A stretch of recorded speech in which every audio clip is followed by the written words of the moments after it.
text here. So, Mishaberach Avotenu v'Imotenu, Abraham, Yitzchak v'Yaakov, Sarah, Rivka, Rachel v'Leah, v'Yivarech et kol ha'cholim, HaKadosh Baruch Hu Yimalei Rachamim Aleihem, Lach Limam, Rafotam, Ulachzikam, V'lishlach Lahem Mehera Refuah, Refuat Shleima Min HaShamayim, Refuat HaNefesh, Refuat HaGuf, Hashtav Adalau, Bisman Kariv, and Omar.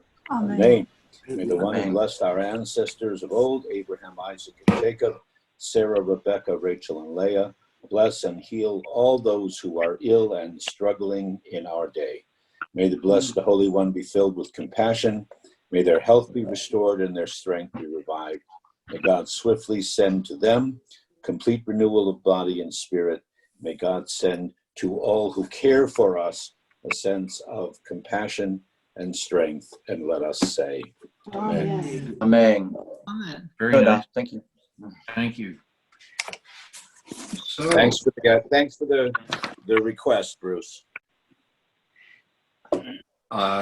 If somebody who has one of the prayer books, one of the Tanakhs, if they could read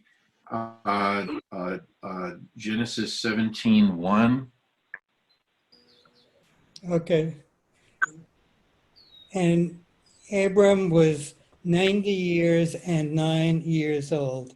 And Yahweh appeared to Abram and said to him, I am El Shaddai, walk before me and be unblemished. I'll stop right there because there's a lot in that. Okay, Larry, would you like to comment on that? Okay, I found something interesting, jumping ahead, going to Exodus 6:2. And God spoke to Moses and said to him, I am Yahweh, and I appeared to Abraham, to Isaac, and to Jacob as El Shaddai. And I was not known to them but by my name Yahweh. So we really have to talk about, I guess, the different names of God and why here El Shaddai. Okay. And Steve, I think last week you were addressing this. Yeah. Well, there's a mention here, the usual translation. We're talking first about Shaddai, okay? The usual translation, Almighty, is due to the Vulgate, the Latin version of the Bible. The realization of Abram's hopes must often have appeared dim and distant to him. Here he is reassured, nothing is impossible to God Almighty. Shaddai has also been derived from a root to heap benefits. It would then mean a dispenser of benefits. The friend who shepherds the patriarchs, friend with a capital F, who shepherds the patriarchs and preserves them from all harm. And it's also mentioned in Numbers chapter 1, verse 4. Now, there was also a word that was translated in Larry's version as unblemished. And again, sometimes different versions are translating it very differently.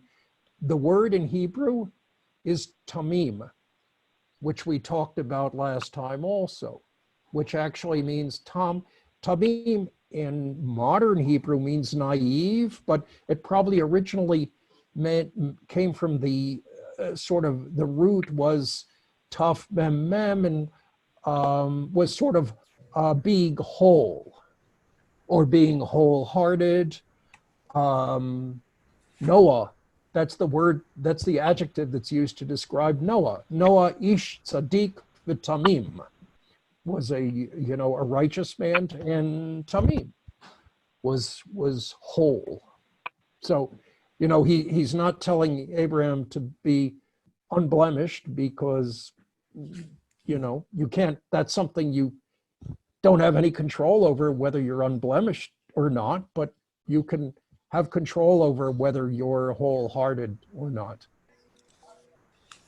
I don't know if the rabbi might have some elaboration on that, but that's my understanding of the word. Well, we did talk about it a lot last week, and I did some follow up also. I was mentioning that one of my professors said almost frivolously that the El Shaddai that it is focusing on the die part. Like I said, remember Dayenu. That so the one who provides everything that is enough. You know, if you trust in me, if you believe in me, die. It's enough. That's whatever. So I was doing a little bit of looking through and some research, and I found that there's a little Hasidic teaching. I forget the name of the rabbi. It's not one of the most famous of the Hasidic rabbis, but he broke it up differently. And if you remember that the original text of the Torah doesn't have any vowels, doesn't have any punctuation. So it's up to us, or that we have the opportunity to change things around a little bit for it to conform to the message that we want to give. So this one Hasidic rabbi said, let's do it this way. Okay, I am El. Okay, Ani El. I am God. Period. Die. That's all you need to know. Enough. Okay. I am God. Period. Don't ask anything else. Just die. Enough. And then it goes on. So I thought it was a cute little Hasidic teaching. It doesn't make sense in the Hebrew necessarily, but it's nice teaching. Yes, Bruce. Just to follow up with what Rabbi just shared is that kind of goes along with the fact that Abram himself was known to be someone of faith, walking by faith, not really by sight. And so when you think about that, what Rabbi just shared, that if he's really truly following God by faith, it's the wholehearted faith that gets you to where you want to go versus, it's not about being perfect or unblemished. It's about the faith that you have to walk forward in a way that is faith is what God really looks at, I think, all around is in this chapter, and it kind of starts that way. And so I like that thing. That's I'm gonna have to use that one. Thank you. Okay, you're welcome. You're welcome. And it can continue on. It's die. It's enough. If you walk in my way, you can turn it around that way too. I like it. I'd like to Larry. follow up on that. The reminds me of Shema, which Exactly is the most right. important prayers, and mean quiet down. Then it's here, O Israel. So the Shema is really profound. Listening. But also, I want to add Shaddai. I have one translation, one of the mountain as Shaddai. Are you familiar with that? One of the what? I didn't hear what you said, Larry. Mountain? Shaddai? One of the mountain? Somebody, excuse me. Interesting. Somebody has something musical going on around them in the room, or if they could mute, if everyone can mute their site until it recognized to turn, to speak, I think that would be very helpful. Okay, so Larry, you'll have to turn on your mic again. Larry, you have to turn on your mic again so we could let you finish what you were saying. Okay, El Shaddai, meaning El, the one of the mountain. The old translation, God Almighty, cannot be justified. This is according to Friedman. Okay, I have another. Oh, Ricky, I'm sorry. You had your hand up first. Be sure you turn on your microphone. Unmute. To go back to the words that you were, my version, I have two different Bibles in front of me. One uses the word blameless, and the other one says, and be perfect. So I just wanted to throw those different. And on the be perfect, Rashi was saying is as a result of him following in his ways, walking before me, he will become perfect. So it's a future tense thing. Walk before me and be perfect, Right. rather than you already are perfect. But the Jewish Study Bible just says, and be blameless. Yeah. Okay. Mine says blameless. Many interpretations Yeah. in the Reform will say blameless. Yes, Rabbi. So two things. One is a technical, that those of you who do know a little bit about the Hebrew grammar in the Bible, it's very difficult to tell the tense. So something that is written in the future tense may actually be understood in the past, or vice versa. So there's question here as to exactly when God said, I will establish my covenant between me, or is it I have established my covenant? Sometimes it's difficult to tell. But the other, once we finish talking about tamim and blameless and upright and whole and simple and innocent and whatever adjectives we're throwing out, I would also ask if anybody wants to address the previous phrase is hitalech lefanai, that in Hebrew is the reflexive of, walk by yourself, walk to yourself, walk with yourself before me. And there's a lot of commentary on, well, who's actually walking? Are they walking together? Is God saying, walk with me? Or is it walk on your own and I will be with you? Is it walk on your own and I will be behind you? Is it walk on your own, walk towards me? It almost seems like there's an extra word there that we need to understand and address. Walk. It's not just walk. It's not just go on a path. It's walk by yourself or walk to yourself. It's a reflexive verb. And then lefanai is before me or towards me. How do we want to understand that? Rabbi? Yes. Walk in my ways. Wouldn't there be some kind of a how do you say that? A plural? I can't say it. Plural? If he was trying to say, all of it, like you said, by yourself, with somebody, wouldn't if he was saying with somebody or everybody, wouldn't there be a you know what I'm trying to say, a parable in that sentence, instead of walk in my ways and be blameless? It just sounds like he's talking to us as individuals. Yeah, well, I'm kind of wondering also where, and it's what my translation shows, but where does the idea of walking reflexively, walking where for your own intent, how is that understood as walk in God's ways? Steve's got his hand up. Yes, Gail first. Oh, I was just going to say, could it possibly be walk as my representative? In other words, you're going to be holy or well-behaved or whatever as a representative of God. You know what I'm saying? Almost like a herald. That is a very interesting interpretation. I think it says a lot more than behind, beneath the lines of your statement. It's very very profound. Very good one.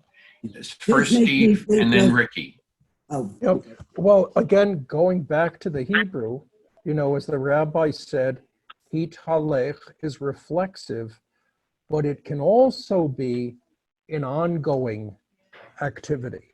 Right. Sort of like, so he's not just saying today, take a walk and I'll be with you. He's saying this is an ongoing process, Continue to walk. Now in all your pathways, be mindful, that I'm with you too. So, keep yourself tamim, keep yourself whole, don't stray, and, continue to walk the path.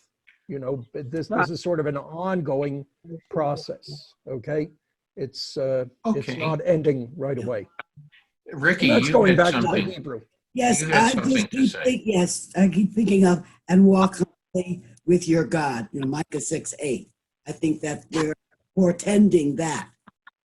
Just walk humbly with your God. Okay.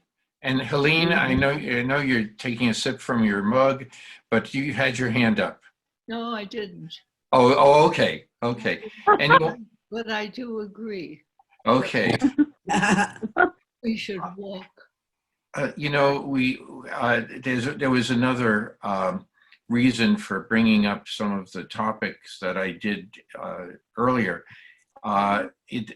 You have every Indian nation, they call it the way. You have the Navajo way. You have the Hopi way. And your job is, from my understanding, is to do your best to always be on that way. And I think that's another way of looking at this statement. My ways can also be interpreted as my teachings. Right. Okay, so there are a lot of my will. Could it just be, listen, my way could be to me, and you don't have to analyze it. Exactly. That's right. Because if you listen to everything and you heed them, as Steve and several other people were pointing out, Larry, and the rabbi, if it's not just blind following, it's to be constantly aware of and thinking about the teachings. Okay, this, as was pointed out, this is not a recommendation. Okay, it is more a statement of concern, a statement of regulation, a rule, and it's not just. I don't think it's just to be followed by one man. In this case, it suggests one man, but I think it's for all mankind. Right. Okay. Wow. Steve's hands up again. Yes, Steve.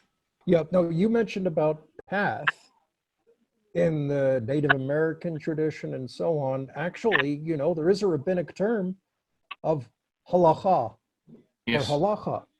Yeah. Which is the summation of our tradition. And that actually comes from the root of walking or path. So there's a connection with these other cultures who see it as a path. Yes. So it is a very, so we're now moving into a discussion of philosophy as well as religion. Okay, before we Yes. get too deep into philosophy, Lynn wants to say hello to everybody. Hi, everybody. Hi, Lynn. Where is she? I don't see her. Y'all. She's over the rabbi's shoulder. Right. See her. There she is. Hi, Lynn. You all. So what if let's go on to verse 3, because verse 2, if somebody wants to read that. Go ahead, Pastor Bruce. I will establish my covenant between me and you, and I will make you exceedingly numerous. Any discussion? Oh, God. Don't you think he's talking to each one of us individually? Me and you. Yes. But what is he's in this case, he winds up speaking directly to Abraham as well. So what is he actually saying? I will send my God between you. It means and you'll be exceedingly numerous. He's promising a good life. Okay, and we know historically, I will discuss this again in a while. You have Ishmael is going to be sent away and establish a whole series of nations, and Abraham and Sarah will have a child, and they will establish the Israelite nation. But there are other metaphoric ideas that are stimulated by this. What we do every week, we are showing how we're showing the depth and breadth of our religion, of our faith, because of how we discuss each word, each sentence, how we put it back together to see a direction for the path. Ideas there.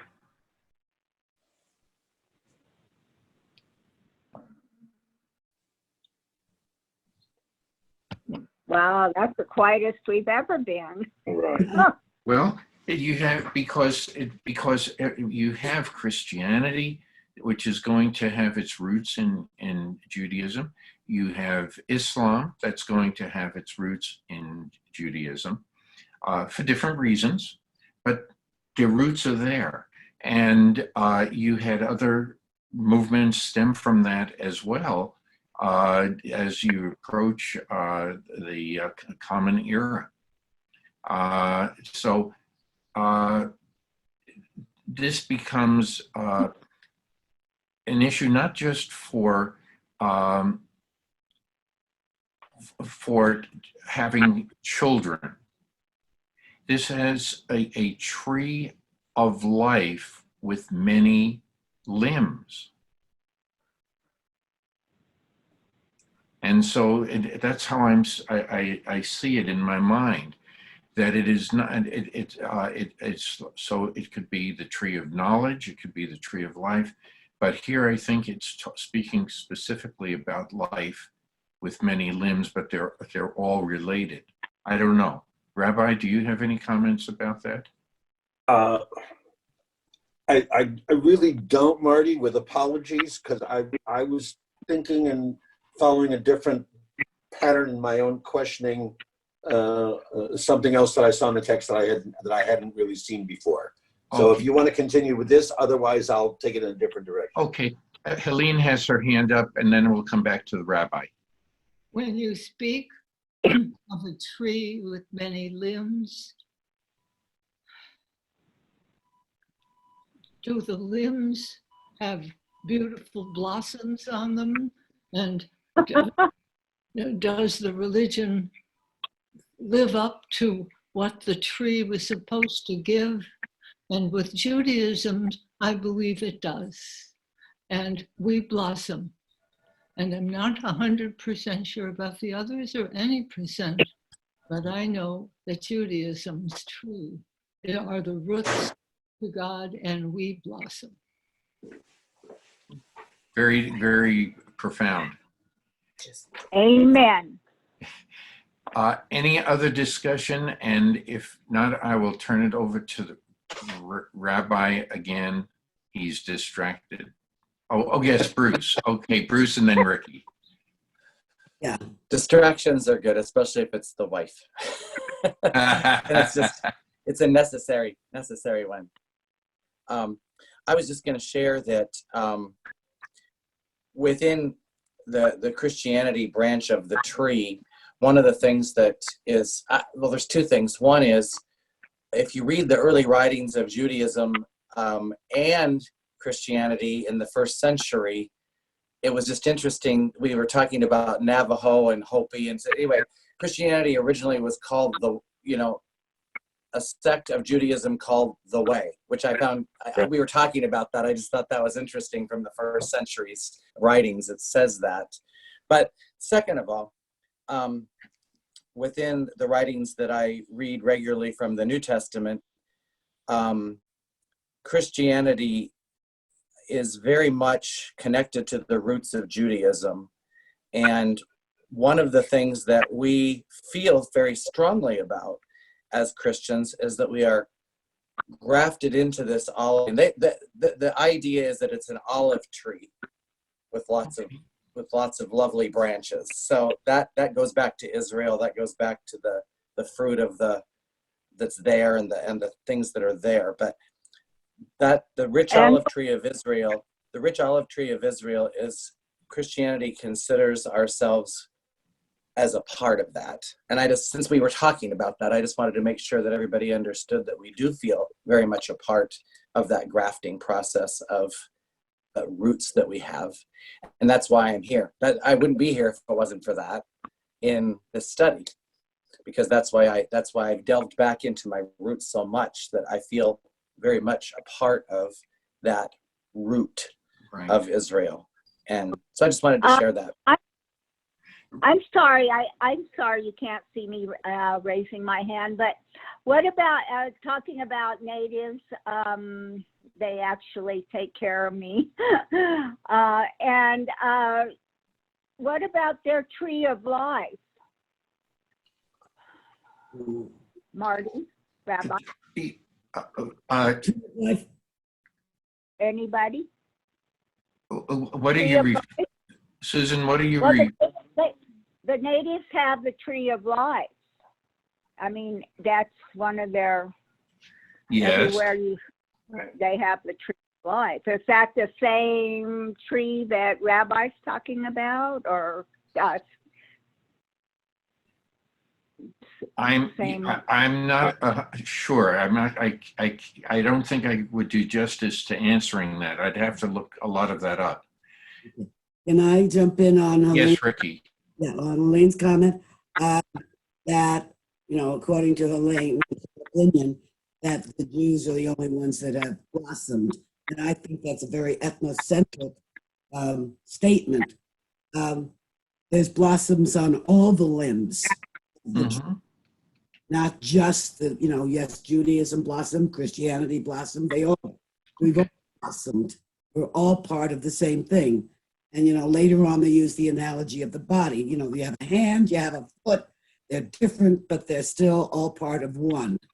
And I don't think that any one of the branches of the tree is any more blossomed or good or whatever word we want to use than any of the other limbs of the tree. I agree with you. Okay. I agree with you. Okay.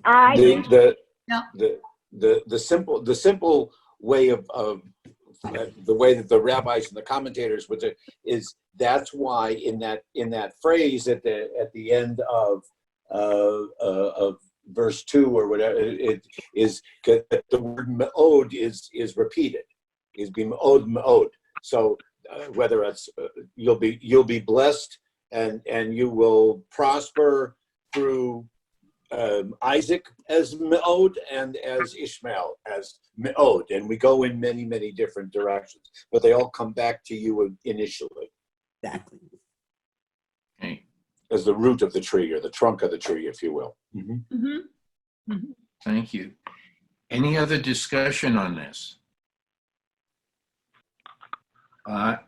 If not, all right, then Marty, can I throw out this other one that I really hadn't noticed before, and that's the beauty of studying the Torah, time after time after time. Again, the Hebrew here is not the typical verb that the text uses to talk about a brit. Okay, the typical word, the verb is koret brit, which literally means to cut, but that when we talk about in here in this verse, va'etna briti, I placed before, I'm giving you. All right. So we might understand this whole thing as God laying out, this is what I will do for my part of the bargain, my part of the brief. This is what I'm offering you. This is not establishing the brief, the covenant. This is what I'm offering. Now let me hear from you. Oh, and incidentally, there's circumcision, but we'll get to that. All right. But this is, I place this before you.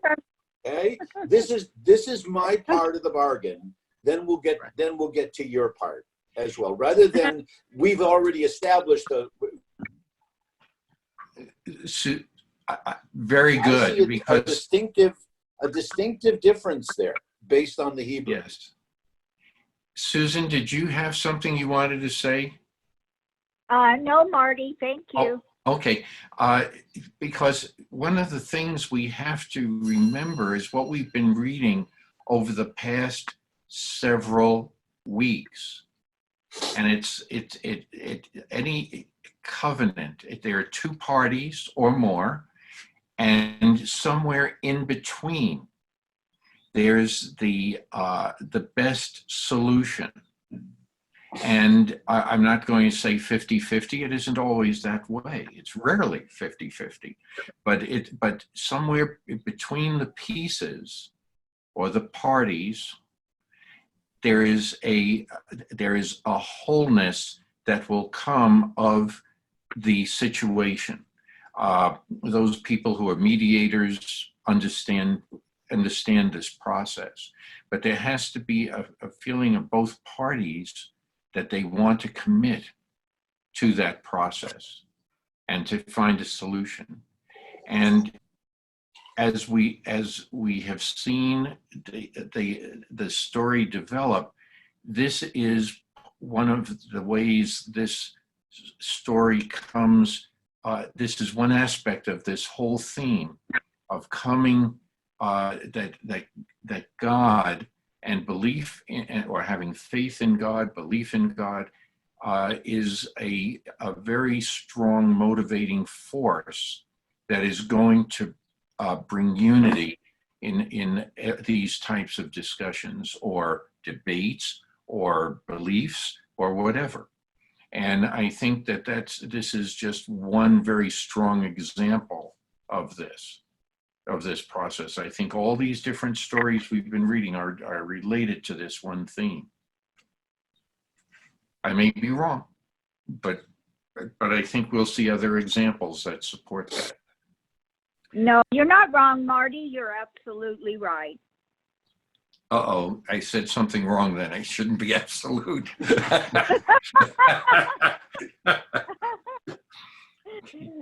So take it and run. Okay. Thank you. Marty? Yes, Steve. Yeah, I think, as we're reading this also, we have to keep in mind that the whole concept of God having a covenant with Abraham, in particular, not as representative of all humanity, as the representative of his clan, is a little bit, in our modern way of looking at things, it's been challenged. It's maybe a little elitist. It's been, particularly the Reconstructionist movement had an issue with the whole chosen people concept and actually eliminates it. When we say the blessing over the Torah, we say, Asher b'charban mikol ha'amim, without even thinking of it, which means who chose us among all other nations. And they stuck a line through that. They said, no, we're not saying that part. Okay. So, just something to kind of keep in mind. We always have to remember, and as modern people, we see ourselves as part of all of humanity, and everyone is brothers, but this was a different time. And, this was something to do with personal identity and tribal identity. And, we were seen as having a special status. And that's what was established here, okay? It wasn't a business deal. It was establishing us as somewhere above. Yeah, I don't know if there might be comments to that. That's something to think about and something to consider. You know, do we really want to be that elitist? And is this elitist? Okay, Gail, you had your hand up. Yes, I was just going to get back to my point about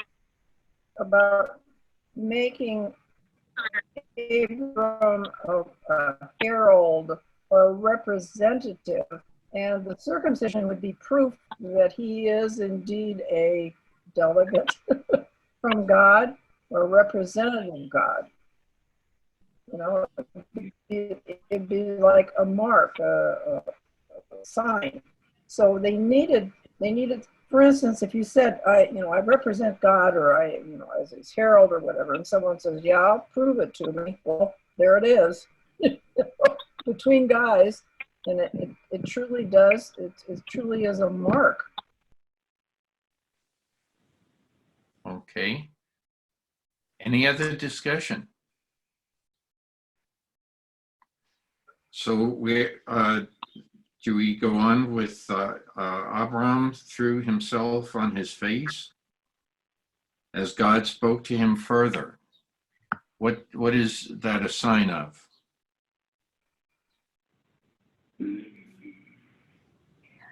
Oh, it's everything from fear to awe to reverence. I mean, all of those.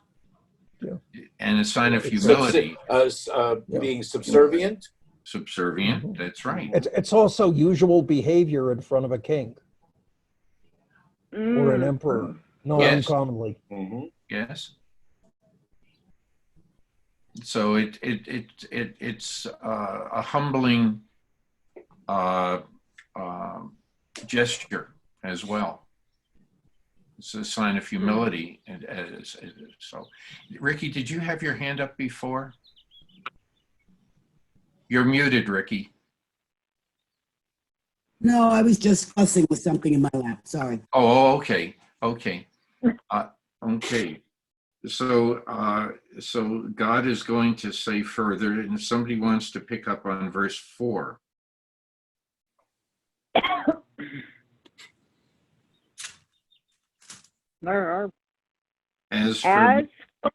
Yes. I got it, Marty. Okay. As for me, this is my covenant with you.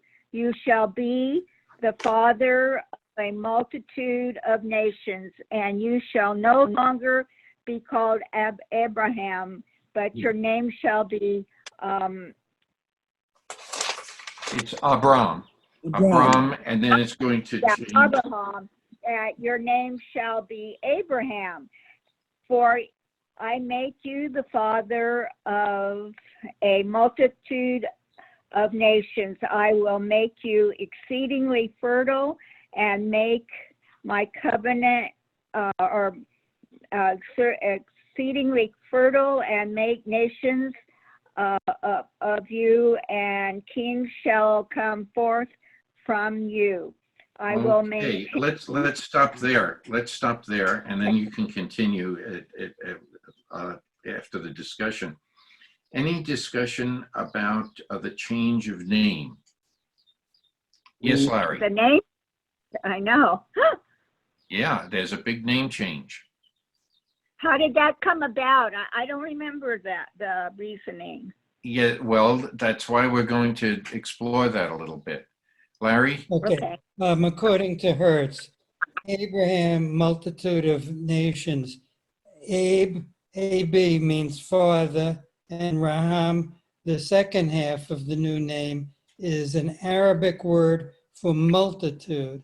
The change of name emphasizes the mission of Abraham, which is to bring all the peoples under the wings of the Shekhinah. That's according to Hertz. Okay, he's bringing in a little bit of Kabbalah into that. They say I've got here. No, that Hertz is not bringing in. No, believe me, Hertz is not bringing in Kabbalah. Joseph Okay. Hertz was not a Kabbalist. No. Oh, Just the term Shekhinah, yes, but not Yeah. not Kabbalah. Okay. Any comments?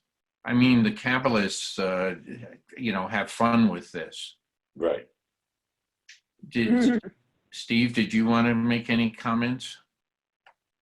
Unmute myself. No, but that's I have the same Hertz commentary. Interestingly, it's not a usual Hebrew word, at least not a modern Hebrew word. That's it's right. Arabic. Okay, the conjunction there, but in general, name change is a very, very significant thing, and we see that over and over again. That name is not just convenient categorization or nomenclature. Name in sort of Jewish tradition is it's the actual, it's got power of its own, the name, just the name. Okay, so it's not, I don't know if I'm expressing it well, but it's not just terminology, it's actual, has an existence of its own and a power of its own, a name, just a name. And that continues sort of in Jewish tradition, because why else would we be so concerned? The Ashkenazim are more concerned about this than the Sephardim. Can people still hear me? I'm a little bit disconnected. Yeah. No, you are. No, you're fine. But in the Ashkenazi tradition, of course, heaven forbid you should name your kid after a living person. You can't do that. But that's why. What's going to happen? And the thinking behind it, the rabbi may know more about this than me, is a little superstitious. The Sephardim have no problem with that. They do it all over the place. Is it the exact opposite? It's a great honorific to be named after. After a living person. Ashkenazim, chas v'shalom, heaven forbid, like that's gonna, you're named after a living person. Somehow it's going to cause some sort of calamity. Somebody's going to die, either the new kid or the other person, or because the angel of death is going to figure out, hey, wait a minute, there are two people with the same name. We have to get rid of one of them.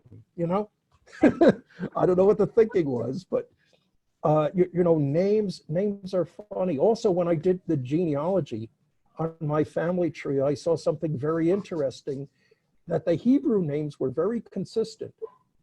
The Americanized names, at least for the first generation of Americans, were all over the place.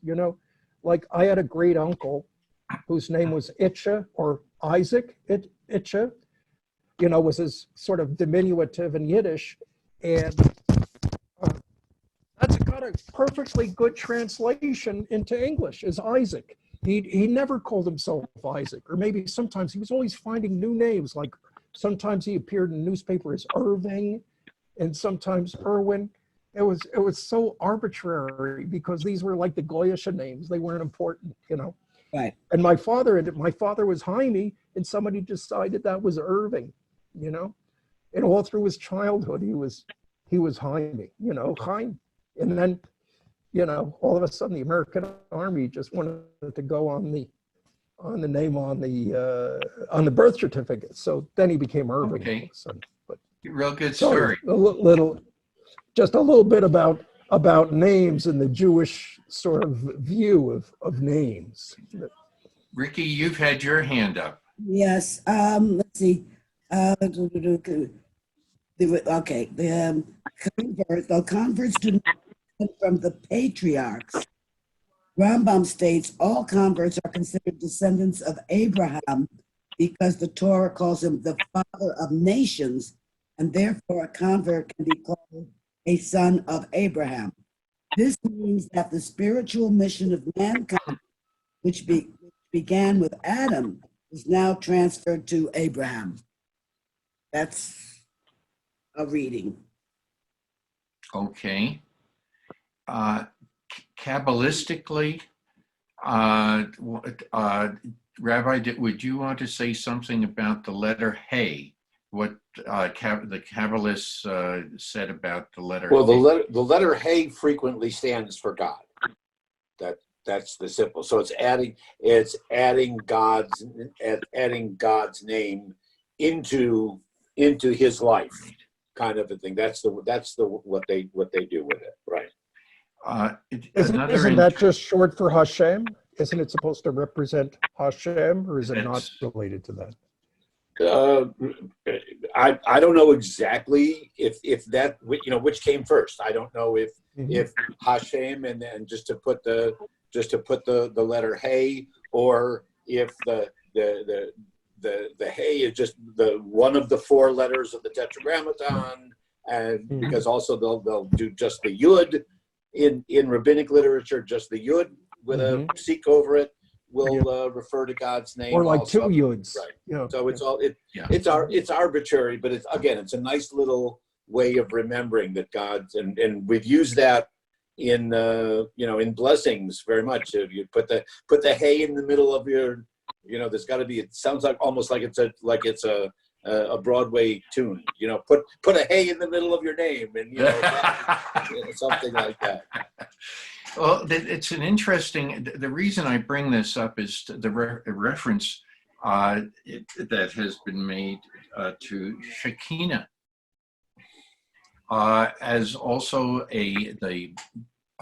we call Shekinah the Sabbath bride, and it is also an inference. It infers a womb, out of which will grow the following things. So it's not being the father of a great nation, but also the mother of a great nation. And the same thing is going to happen to Sarai. Yeah.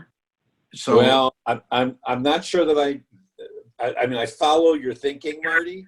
I'm not sure that that's really there, because most of the times that God gives these kind of blessings or to the patriarchs, there's a specific reference. It's not necessarily here, but there's a specific reference of that many nations will come out of your loins.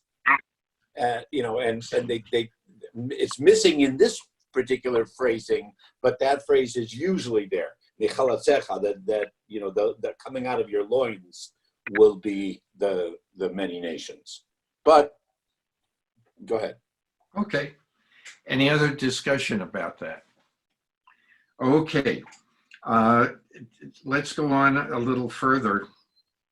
God has told Abram that you shall be the father of a multitude of nations, and then goes on to say, you shall no longer be called Abram, but your name shall be Abraham, for I make you the father of a multitude of nations.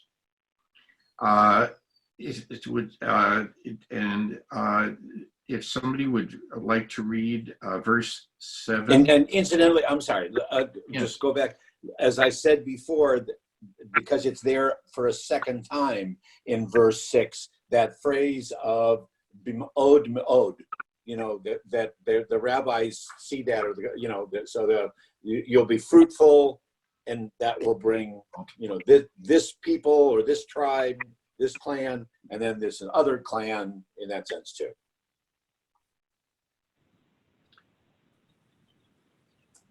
Rabbi, I have to ask you a question. I'll try to have an answer. I hope you do. And Steve, I know you know something about this. When we say Ein Od, what are we saying? There is none else, or no more. Okay, so right, okay. which again can be understood two ways. It either is in the context of the sentence, okay, that there's no other God. Right. Okay, you are our God, ain't no one else, or you are our God, period. That's all there is to say. We don't need anything more. Okay. That's the most important. Thank you. Thank you. Yeah. Rabbi, yes, Steve. could I add another sort of question on top of that, since we're just a little digressed, we've gone on to the Aleinu. Could there be a word about the origin of Aleinu? Because I don't think we touched on that in the prayer. Or you're going to be doing that in later sessions? The original usage of Aleinu, where it was. There's more. Not so much in the first paragraph, but in the following paragraphs. Yes, there's a lot. I'll make a note and we'll do it because it's a longer conversation.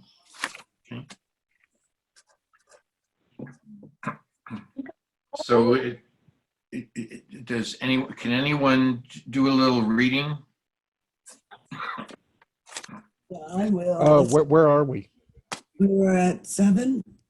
Yes. 7. I will maintain my covenant between me and you and your offspring to come as an everlasting covenant throughout the ages, to be God to you and to your offspring to come. I think shall I do 8? I assign the land you sojourn in to you and your offspring to come, all the land of Canaan as an everlasting holding. I will be their God. There's a lot in that 2 sentences.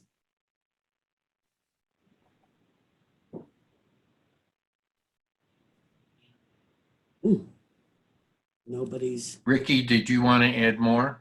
You said that there was a lot in those 2 sentences. Well, I just think that somehow or other we all goof because we haven't. We're not still there. We're not still. It's not an everlasting holding. God may have kept his side of the covenant, but we didn't keep ours. This everlasting covenant of ages. Somehow or other we messed up.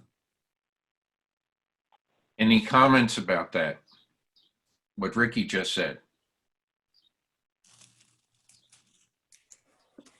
Yes, Gail. That's the argument for being there. What? You broke up. Being there is because it's supposed to be an everlasting possession. So. Okay.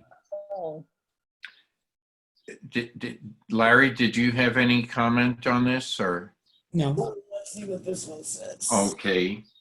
If no other comments. Any other? So, in addition to being with God, he's going to give Abram land and land for his offspring to come as an everlasting possession. That doesn't mean that God says you must live there. Would you expand on that, Rabbi? That was going to be my question. I was trying to formulate. Okay. The English phrase of that this is the land in which you sojourn, which kind of implies a little bit about traveling through and whatever, as opposed to the Hebrew that makes it more specifically, this is the land where you will be dwelling. So that the achuzah, the inheritance, if you will, and here it's meant as a legal term, that everlasting possession, but it doesn't necessarily say, so I'm giving it to you, therefore you should live there, which is something that comes across in the early literature and in the Zionist literature, and whatever, of how do we deal with all this? It's our possession, but does that mean that we're the ones who are supposed to be living and taking care of it, or just we're the landholders, because God technically owns all the world? Well, now we have a whole bunch of hands. I'm going to go Ricky, Gail, and then Steve, and then Susan, and then Larry. So Ricky, you're first. Right, I know, but somebody else is talking. What what I had said about we messed up was like we, quote, Jews, but if Abraham is now the father of many nations, which one of those nations is to continue to dwell in the land that was given? So that opens up, a whole bag of worms there too. That's it. Okay. Okay. Let me, I think Gail was next. You should have written it down. What was I the should order? have. Oh, God, I've got the whole group here. Okay, so he said to Abraham, I'm going to give you this to you, the land, to sojourn. What did he say to Moses about it? He said, I'm going to show you the land. Is there a difference between what God said to Abraham about the land and what he said to Moses? Uh-oh. But Well- when God describes the goal to Moses of this is the land that that you shall lead the people to, it's an already promised thing. It's not a new promise. And the concern is establishing the borders and where the territory of each tribe will be. It's a given that referred to the promised land, because they know this history from before. Whether they walked around with an actual written deed, I doubt that, but it was that they knew that this was the land. And it's not just, it's a land use sojourn, directing it to Abram, but your offspring to come will have all of this land as an everlasting possession. And this goes back to Ricky's question, which group? So, so Gail mentioned, and then Larry, then Susan, and then Steve. You keep moving me to the end, Marty. That's okay. I'm trying to balance time also, Steve. But go ahead, Gail. You're muted. Gail, you're muted. Oh, you don't want to. Okay, Larry, then. Okay, when we mentioned about sojourning and not necessarily living in the place promised, before Judaism, there were local gods. Each area had their own god. And then Judaism was more like a portable god. And the concept of the wandering Jew, or in the diaspora, wherever we go, God will be with us. And I think that's a really profound, important difference. Very good point. Very good point. Suzanne, and then Steve. Susan? Are you still there, Susan? Steve, go ahead. Oh, as far as, well, but bear with me, Marty. I want to make like two comments. Sure. First, what I originally had wanted to say to the rabbi's question, bringing it up, is is God transferring ownership? And we don't necessarily have to live there. We can lease it or whatever we choose, or are we supposed to live there? And my understanding is we were probably a little more like the Native Americans, who don't think that you really own land. It's a stewardship. God is allowing, and he says it, it's his possession. He decides who gets it, but you're not really getting it. You're attended. It's stewardship. It's something that is a little conditional. If you are making good use of it, you can keep it. If you don't make good use of it, maybe not. And actually, it gets further emphasis. There was also a question raised about is the promise to Moses a little bit different than the promise to Abraham? And I think with Moses, there was also more emphasis on the whole issue of if you mess up, you know, if you don't deal fairly with the widow and the orphan, and you don't take care of things properly, no, you're going to lose this inheritance, which actually does occur. You know, there's not so much emphasis with Abraham. You know, he's not foretelling all these horrible things that may or may not happen. You know, it's basically more like, okay, I'm giving you this as a steward. Okay, you can, you know, you don't really own it. Okay, you're here to take care of it, make good use of it, and follow my precepts too. In which case, yeah, you'll be able to continue to stay there. So that's my understanding of, you know, what's going on here. Thank you. Any other comments? Okay, then why don't we go on with verse 9.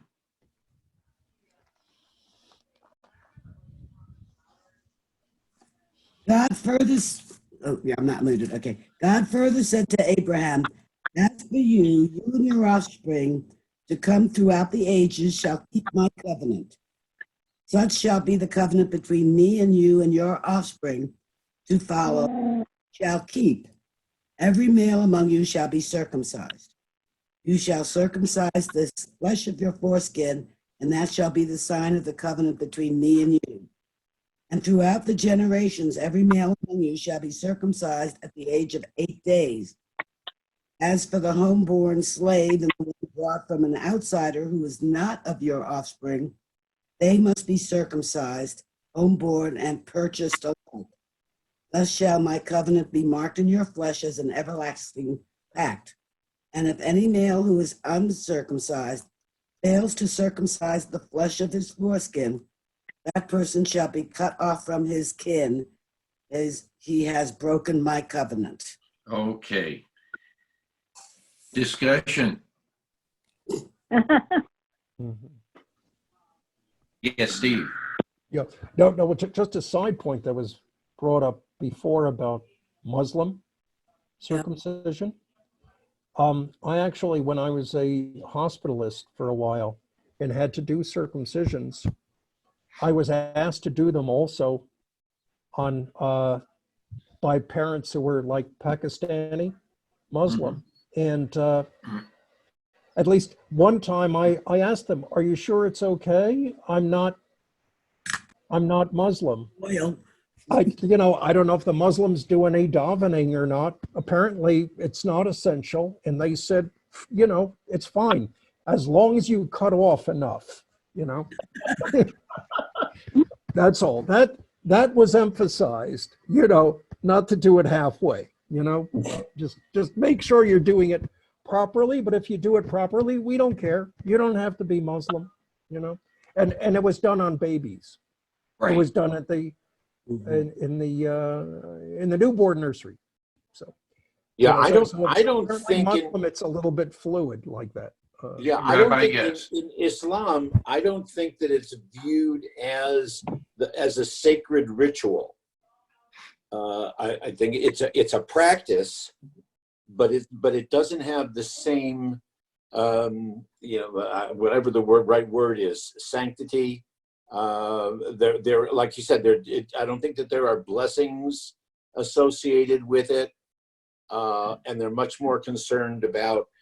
Yes, you're saying to, make sure that you do it completely. They're much more concerned about the qualifications and the expertise of the circumcisor. Jewish law goes in a little different direction on that. Okay. I know is the kid wanted his gifts. He walked around to every single person in the town square to get belt or whatever was his due for suffering through it. Right. That's true. But that's an act of puberty. That's a Yeah, recognition of it puberty. was. Right. That's what I said, the pubescent boys. Which the Brit Milah in Jewish Right. tradition, one has nothing to do with the other. Right. Gail, you've had your hand up for a while. Just a quick question to the rabbi. There has to be a midrash about why circumcision. Why was that particular thing selected? I'm sure there are, and I'm drawing a blank on remembering any of them. But again, I can find some and share them with you. But right. Gail, call Mark. Mark Rosenberg will have some information for you too. He may give you a good reference. Yeah. Could He a you urologist? clarify something? No, Mark Rosenberg is an expert on the Kabbalah, and Yeah. Oh, okay. and All right. so he has his master's based on that, and so it would be interesting to he would be able to give you a resource scale, I'm sure. Yeah. Now, there's certainly. I know that there are some midrashic, but almost very lighthearted, kind of interpretations.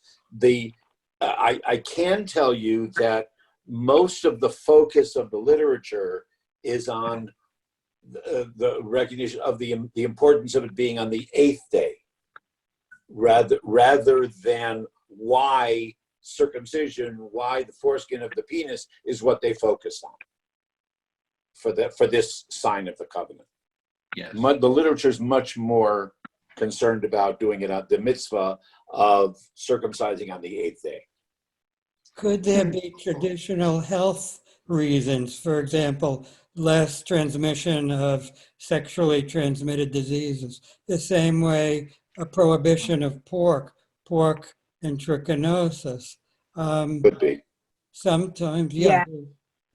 It could be, and it's very tempting always to say that a lot of the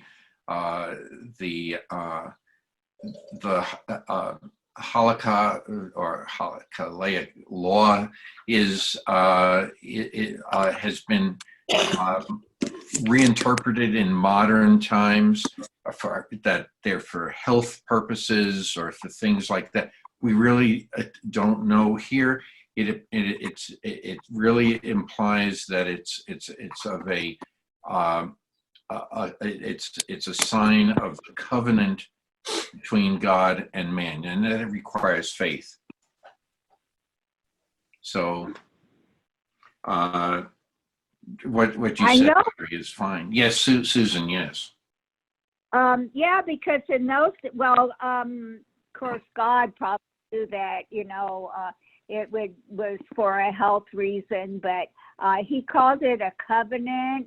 But wasn't that if it wasn't, if he didn't explain that this is a health reason but this is just a covenant, why did he pick that, if the pain and everything for men and boys, why did they pick, why do we think God picks circumcision? Well, I think many cultures have some marking of the body, Right. different times to be certain things. And maybe the foreskin he figured was, that's expendable, we don't need that. So we'll get rid of that piece rather than scarring the face or tattooing that different cultures do to mark their transition into their culture. So I think this is just the sign, hey, what can we do to a little kid? What can that's not gonna bother him too much for too long. And first ones to get it done were grown men. God said, Well, it's you a know, superfluous, it could be seen as a superfluous piece of skin. It could be conceived as that, since it doesn't yeah, affect the function of the rest of the organ. I'll put it that way. right. That sounds good. Okay. Yes, Steve. Yeah, Steve? I just, just referencing the health benefits of circumcision, that is sort of a modern observation, but let's keep in mind that this was done in a culture that very much frowned upon, to say the least, on extramarital sex. So I don't think there would be an assumption that extramarital sex is a fact of life and we better do something about this, even though it kind of is.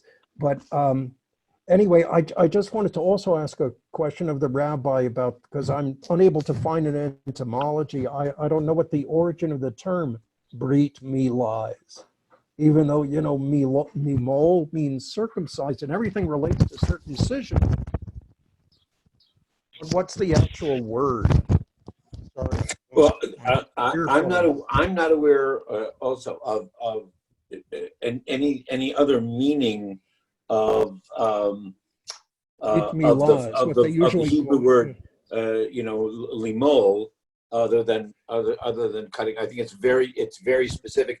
It's used euphemistically later on in the literature, but this is the first time that we encounter it. But the Brit, I mean, technically Brit Milah, or we say in Yiddish the bris, that's the ritual of entering into the covenant through circumcision. Literally, it's improper to refer to the ceremony just as bris or as Brit. It really should be Brit, the hyphenated kind of phrase, the ritual of, or the covenant of circumcision.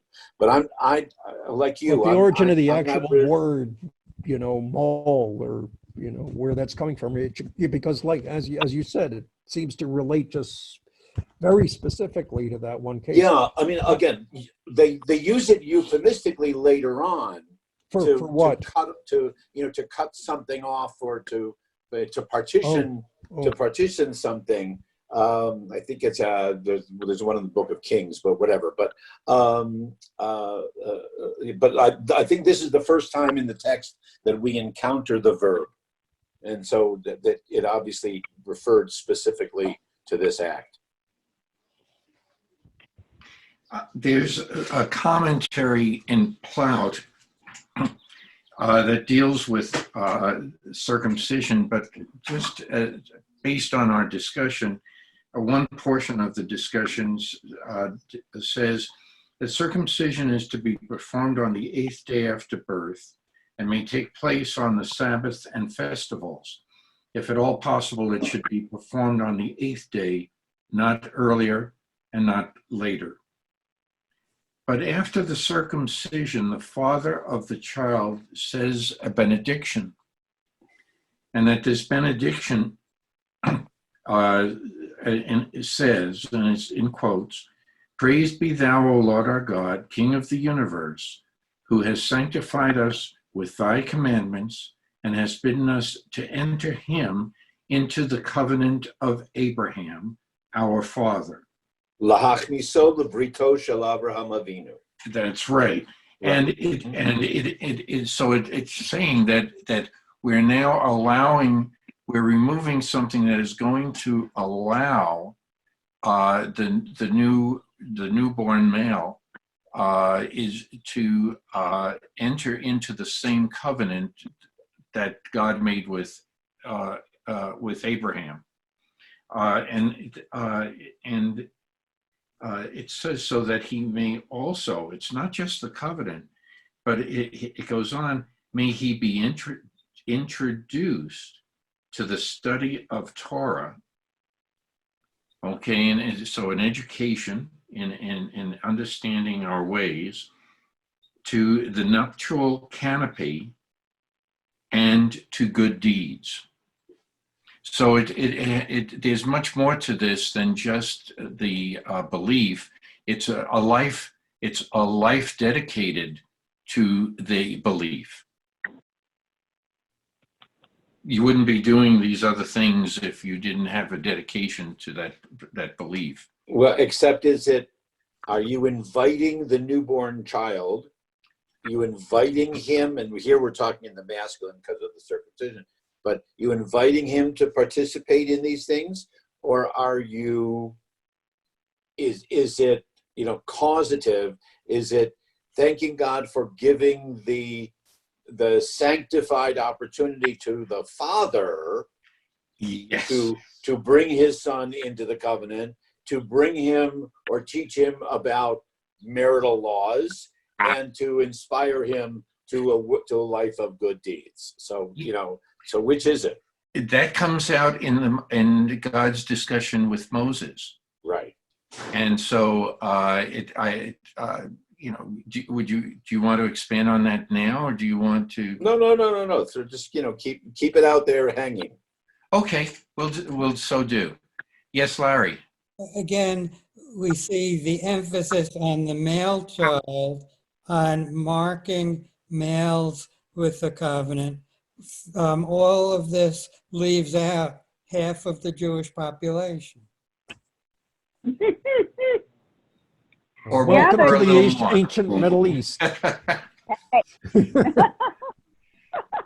But Don't realize worry. we're Some places still in modern only Middle in the East. 17th we're still only in the 17th chapter of Genesis. We have a lot of Jewish history to get through. Again, there is a lot of midrash on that, and again, I refer you to Mark to go into more detail about this, about some of that, because there are some things Kabbalistically. The Kabbalistic interpretation is coming at a later time, but it tries to answer some of these very questions. So, Steve, I think you're trying to raise your hand. The image froze for a second. Well, maybe not. Steve, I think we lost his. Steve? Oh, yeah. Sorry, I was having some trouble with my internet and Okay. tried to get on the phone, but I've run into those with other meetings too, so I understand. Did you want to add anything? Was there a question or something? Well, did you want to? No. Did you want to do any further discussion on the laws of circumcision, if you will? Did you have any other things to contribute? I thought you had your hand up for a while. Oh, no. Okay. I already contributed. Yeah. Where are we now? Okay. Now, interesting, and the Eitz Chaim commentary specifically does point it out. This is the first mitzvah.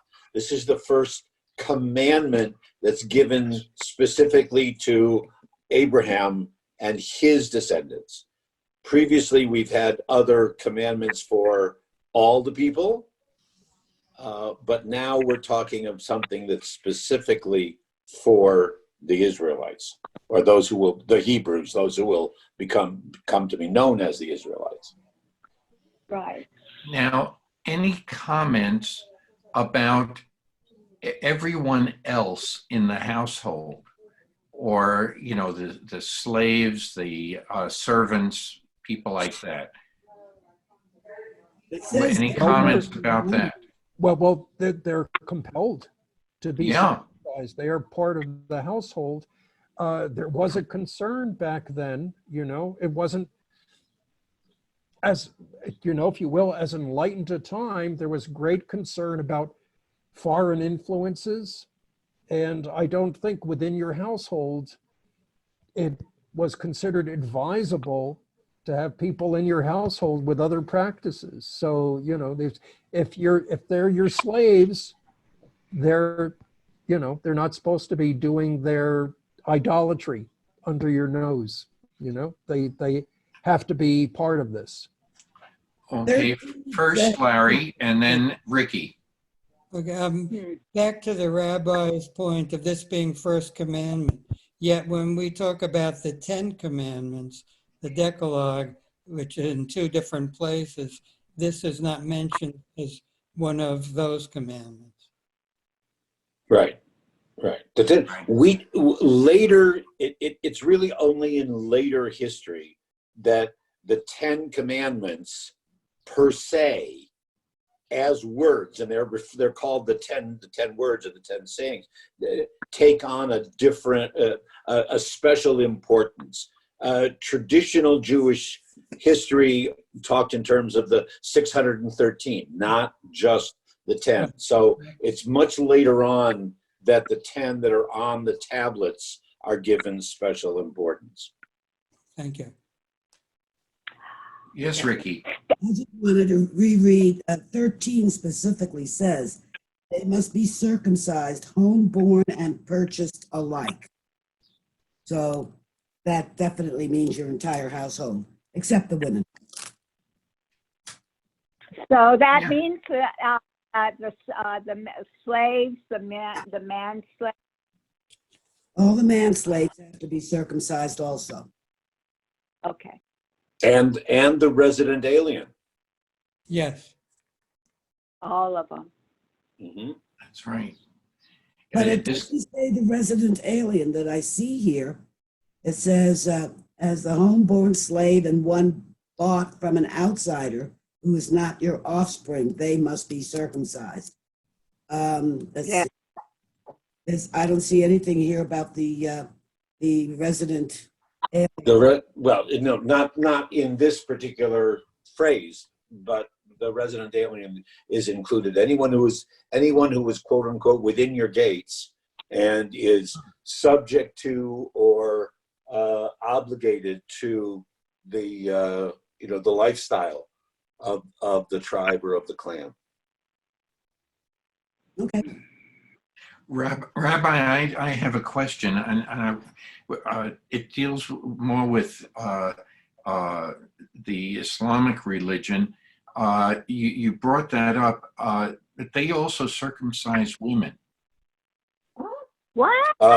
They do. They have a ceremony, but the Muslims are not, as I understand it right now, because it's a major controversy.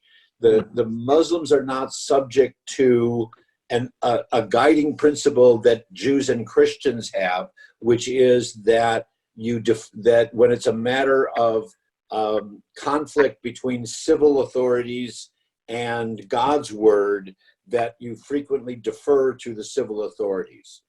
Okay, so that's coming up now in questions of circumcision for the Jewish community, the ultra-Orthodox community, and things like that. There's an anti-circumcision movement going on amongst many millennials now too.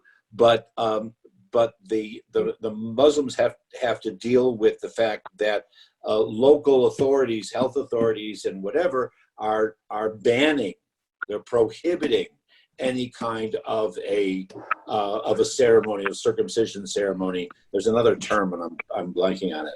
A circumcision ceremony for girls. So the civil, whereas Judaism is comfortable saying, okay, if the local health authorities tell us that we can't do this, then we have the opportunity to defer. But I'm not sure exactly where Islam falls into that. Okay. I remember it being a major issue in Michigan a year or two ago. Yes, it has come up. I've read about those. Yes, Gail. No, it's called a clitorectomy. And Thank you. Right. women have actually been kidnapped and taken back to their country of origin to have this done to avoid the conflict with laws in this country. It's a real issue. Yes, it is, and I think that it's something that is going to have to be decided on in a lot of ways. I would rather than we impose upon another group, that they come to some logical conclusion on their own. But And I don't know if anyone, I don't know, maybe someone else does, if it is a quote unquote, if it's a mitzvah, in other words, if it's part of the fundamentalist reading of the Quran, or is it more of an ethnic, historical, cultural practice? I don't know if there's a proof text or quotation from the Quran that says this is what should be done. I don't think so, but I'm not positive. Sounds like something you could Google. Maybe, yeah. Islamic circumcision. Mm-hmm. My understanding of it is that it's to prevent women from straying. So, they don't have any sexual desire after this or pleasure, whatever.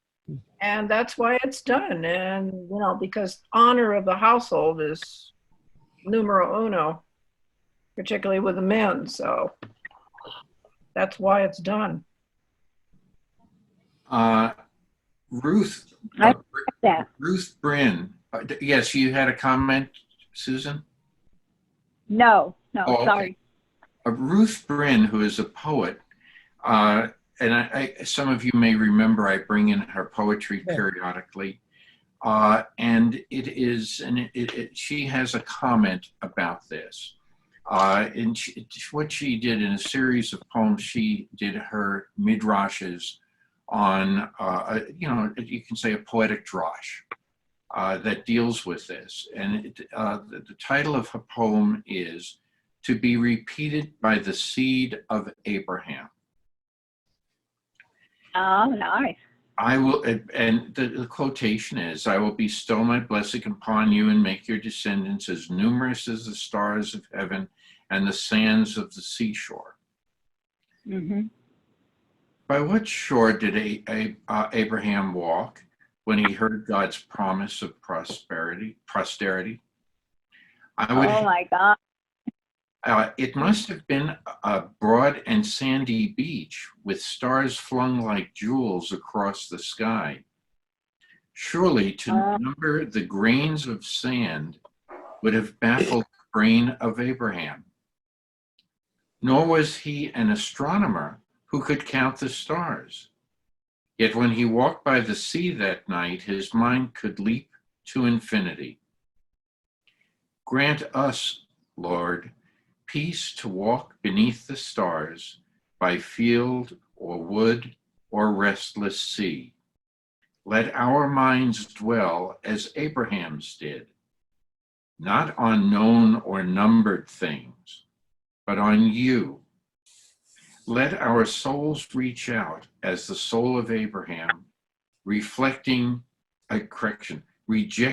zero, and with faith and vision, embracing infinity. Gail always asks what I have on these shirts, okay? And for those involved in mathematics, they would get the joke because it addresses this. It's down here, it says n equals 1, but up here it says infinity. And this is basically, and it says, so this number here, okay, 1 over 1 squared, okay, is really 1. So it's the range between 1 and infinity. And on this side of the equation equals all possibilities. Okay, so so it's just coincidental that I'm wearing a shirt that deals with this subject as well. So wow. So see, here's the gematria. See, I thought that maybe it was n equals 1 because you only have one n, in your first name, and there's one n in your last name, and you do it that, or because the n in Hebrew was a nun, which stands for 50, and the Torah portion of this week talks about the sabbatical year and the Jubilee, which is the 50th year. So I thought that's what you were going to go with. Really pushing it. One possibility. Of So anyway, which there are an infinite number, right? Yeah. infinite number of possibilities. Now, all we need is your Mobius picture. Okay, that's another expression of it. That's right. Okay. The Mobius strip. Anyway, it's high noon, Yeah. and I have nothing else to add. I want to wish everyone a very Shabbat Shalom and a very healthy week. You too. Shabbat Shalom. Susan, to Susan also. Yes, thank you, and to everyone. Bye. You all be good. Okay, thank you, everyone. You're welcome. Bye bye. Don't want to be. Bye. Okay. Ruth Ann, we're going to talk, huh? We're going to talk so everybody else can get themselves off, or I'll get you off. Because I'm not going to end this thing. Wait a minute. Let's see. Leave. I'm leaving. You're leaving? I'm. Aggie, can you hang up? Can you get off? Yeah, I did it. Okay, Susan? I think is that Susan or is that Steve's No, that's phone? Susan. Okay, all right. So how do I hang up? Probably if you just hang up, it'll disconnect. If it's your phone, yeah, just hang up. Hang up.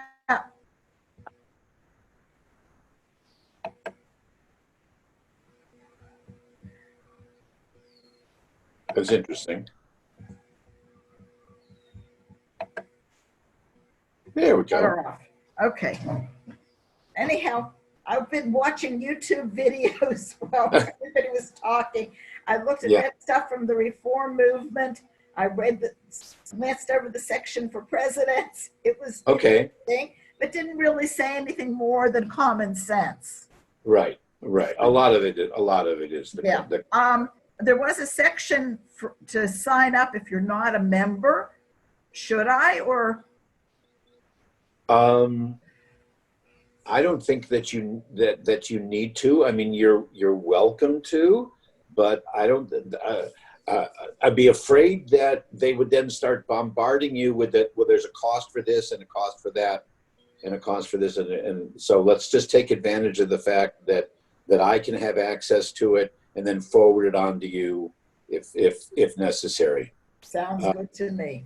You know, because we're not going to go about joining the reform movement or anything like that. No. Certainly, I don't know if you heard, but they announced a major letting people go, layoffs and furloughs, like 20% of the whole movement's employees all across the country. And somebody said something that showed up in the forward in the national newspaper that it may be time for the reform movement and the Reconstructionists, or the reform movement, Reconstructionists and conservatives to all merge as institutional, organizations and stuff because of replication of services. So I don't know what's going on, but anyway. So where's our next step?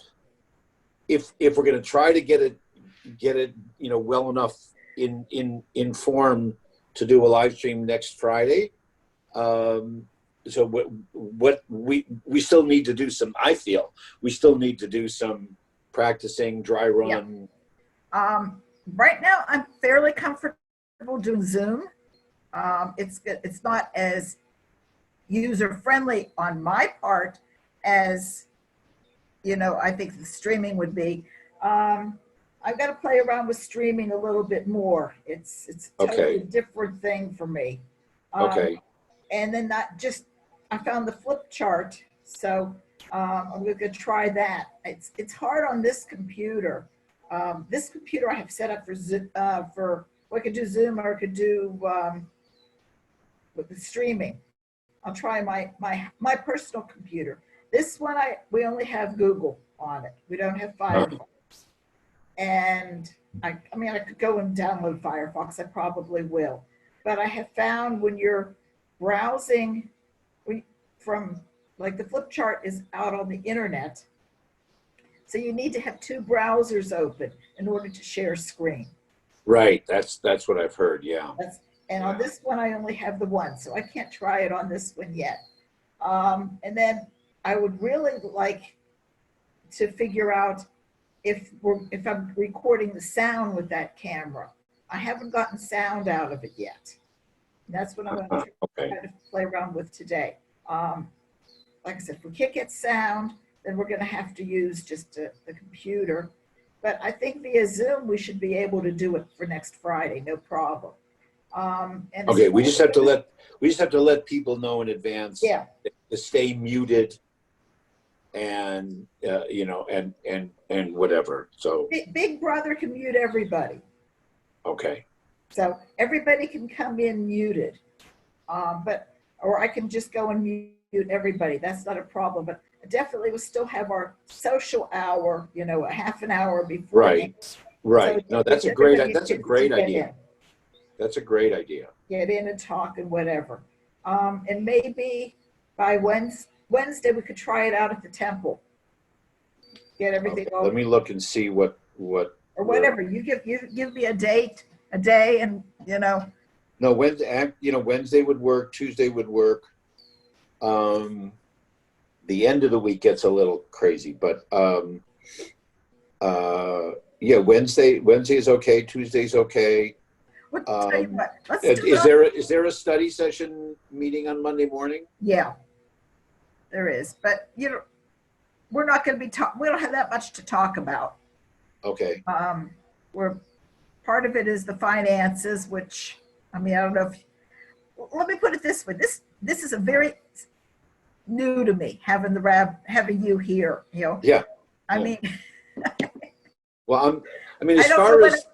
As far as stuff like that, I'm available to play whatever role you want me to. I mean, if there was something that I felt needed to be on the agenda, I would certainly not hesitate in bringing it to you. Other than that, it's if I can be of help, I'd be more than glad. I have it on my calendar. I'd be more than glad to be in and participate. If you don't think it's necessary, or if you are going to be discussing things that you'd rather I don't hear about. I mean, up at Kolami, for example, if it was, you know, something with personnel or deciding about, you know, salaries and things like that, then the rabbi was excused from those kind of conversations. But however, my role here is to be as helpful, you know, as a resource as possible. Yeah. I mean, basically, what we're going to talk about is the stuff that you and I have already talked about. I'm just going to bring the rest of the board up to date. Gary and Toby and Dusty have put together a document about finances. Yeah. That Gary just shared with me half an hour ago. I haven't even looked at it. So I'm going to share that with the board. And then we're going to talk about, well, like I said, the going live. You bring everybody up to date with that. Yeah, Gary Milton kind of let the cat out of the bag when he said, because from the Brotherhood, the schmooze session, we didn't have a breakfast, but the schmooze session Wednesday morning, and I said we're hoping to be live streaming and try something by a week Friday, and he sent it out like in minutes of the meeting that there will be. You know, we're going to be live streaming next Friday. Watch for it. So, no, okay. Well, that's why if we can do something on Tuesday via Zoom, unless I've gotten YouTube down by then. Yeah. But just to practice, because then can send out an e-blast and people can come and pick up books on Thursday, especially since your class isn't on Thursday. So that'd be a good opportunity for people to come Thursday. Maybe Friday, afternoon, to pick up books. Right. Okay. You know, however. Yeah, but I got to play with that flip chart. And let's see, what else do I have? Oh, and the recurring thing is going to be from now till we reopen is reopening. Yeah. And it's just It's And something at this we point, have- you know, certainly just no rush. there's no rush, but Absolutely. I want everybody to be on the same page so Right. that we all, you know, somebody asks somebody that they know what to say. I mean, and you and I have been discussing this. It's basically, it's bringing the board up to date as to what we've already been discussing. Okay. All right. I mean, I haven't heard from anybody who's anxious. You know, people would like to be able to connect, Yeah. but I haven't heard from anybody who say any of the, what shall I call them? Any of the naysayers who, you know, don't believe any of this, and we can all get together. You know, we don't need masks, and I mean, they're out there, but I haven't heard from anybody in our community like that. No, neither have I, but I think people still just want to hear that we're going to play it cautious. We're going to stay Right. closed. Well, But I think like that's the, Marlis already brought up the high holidays. I mean, right. that's what people just need to know, that we're already looking and planning. Oh, sure. Okay. Well, I'm flexible Tuesday and Wednesday. So, however, if you want to, who else do we need, or you know, try to get there besides you and me? And you know, and if you want, do we need other hands, or is it we'd just like to you know, if Mike, Gary, whomever, Lenny, you know, if they are available and want to come fine. Should we just, you and I, decide a time and then put it out there to these 3-4 people that, you know, this is when we're doing it. If you want to come and be part of it just to help, that's great, but we don't necessarily need you, or do we need them? I don't know. Right now, I don't think we really need them. I mean, would they like to come and learn? Yeah, it would be great to have somebody else know what to do. Okay. I sometimes I feel like I'm being held hostage to Zoom. Sure. It would be great. I mean, I could even share with you the user ID and the password, and it's not hard to get onto Zoom. No, I know it's not. Yeah. One of my neighbors says, I know that, Rabbi, I know that you're doing it. Can you tell me? Because I want to do it for my wife's birthday, so we can get, you know, kids from all over the country. And I said, no, I don't know how to coordinate it. I know it's not difficult, but I don't know how to do it. So, you know, one of these days we can learn. Okay, so Tuesday or Wednesday, what works best for you, and then we'll go from there. Okay, either day. It doesn't matter to me. Well, if we look at Tuesday, that does give us an extra day or two, that if we run into trouble, right. Let's you know, try we've got Tuesday. a little more. Okay. Tuesday, So 1 o'clock. that's fine. Okay. 1 o'clock Tuesday. Tuesday at 1 o'clock, and you can ask Gary. You can ask Gary. We can ask Mike. What about Lenny? Include them. Okay. All right. You want me? Let me put it this way. I'd rather include these people and let them decide they don't want to come, than exclude them and hurt anybody's feelings. Okay. All right. So you want me to send that out Why to them? don't you? Go ahead. Okay. Sure. All right. So I'll let them all know 1 o'clock Tuesday at the temple, right? Okay. Fine. All right. I'm meeting with, I spent about 25 minutes with that Diane woman. Yeah. Okay. We talked on the phone, and they're coming. I'm meeting them for like coffee or whatever. We're going to, outside at the temple, just was a convenient place to meet this afternoon, so I can meet the husband also. It's not even definite that they're moving to Green Valley. They're retiring as of the fall. Yeah. And they're planning to leave Washington in December. Right now, it's either Green Valley or Tucson. They were exploring some other things, leaning towards Green Valley. And the Machatanim, although I'm not sure, I didn't catch it. Maybe you did. I don't know if it's her daughter-in-law's parents or her son's in-laws. I'm not sure, but they're the Machatanim, who are not Jewish. but live in this area. Yeah. So, They're in so Quail that's Creek, why they're coming down. Yeah. That's why they've come down here. But they have connections up in Tucson also. She went to school there. She Oh, went to- okay. She went to Arizona. Yeah. Got it. Okay. All right. What I did sense, now maybe I was wrong, but what I did sense was it seemed to be like not only do they want to join a temple, but they want to be active in a temple. Yeah. So that's nice. I'm willing. They Yep.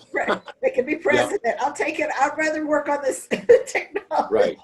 Right. Okay. All right. Sid's okay? Everybody all right? It's fine. Everybody's good. Yeah, Lynn I saw was okay. Lynn's okay. Yeah, we I don't know if you could tell, we actually got haircuts. Oh, did you? Yeah, our neighbor across the street whom we're friendly with, her sister, who also lives in Quail Creek, is a hairdresser, and she is not going back to her salon. She used her stimulus check, and she made a little area with a sink and the whole thing in her garage. She's seeing no more than 3 people a day, like with an hour in between to sanitize everything. And we were able to get in, so it feels good.